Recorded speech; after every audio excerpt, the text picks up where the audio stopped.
এসএসসিতে এবার পাশের হার ৮৩.০৪, জিপিএ 5 পেয়েছে ১,৮২,১২৯ জন। এসএসসি ও সমমানের পরীক্ষার ফলাফল প্রকাশের পর রাজধানী সহ সারা দেশের স্কুলগুলোতে আনন্দ উৎসব। প্রধানমন্ত্রী শেখ হাসিনা বলেছেন, শিক্ষিত জনগোষ্ঠী ছাড়া উন্নয়ন সম্ভব নয়। শিক্ষা খাতের ব্যয়কে বিনিয়োগ হিসেবে দেখছে সরকার। ইউরোপের দেশগুলোতে বাংলাদেশি পণ্য রপ্তানির জন্য ইতালির জিএসপি পাস সুবিধা অব্যাহত রাখার আহ্বান জানালেন প্রধানমন্ত্রী শেখ হাসিনা। আওয়ামী লীগ সাধারণ সম্পাদক ওবায়দুল কাদের বলেছেন, ডোনাল্ড লু নতুন কোনো নিষেধাজ্ঞা নিয়ে আসতে পারে, এই খুশিতে চাঙ্গা বিএনপি। মেগা লুটপাট সহ দুর্নীতি অবিচারে দেশকে ব্যর্থ রাষ্ট্রে পরিণত করেছে সরকার। বাইরের কারো ওপর নির্ভর করে না বিএনপি, বলেছেন দলের মহাসচিব মির্জা ফখরুল ইসলাম আলমগীর।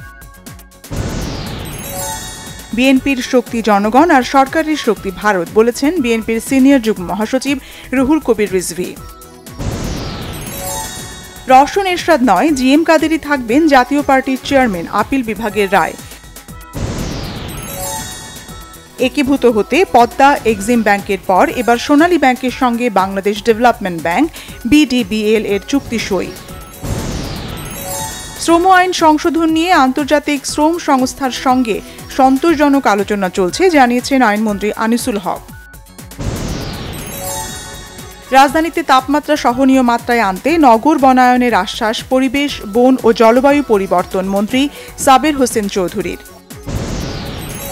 চাকরির প্রলোভন দেখিয়ে ভারতে নিয়ে জিম্মি করে কিডনি বিক্রিতে জড়িত দালাল চক্রের ৩ জনকে গ্রেফতার করেছে পুলিশ।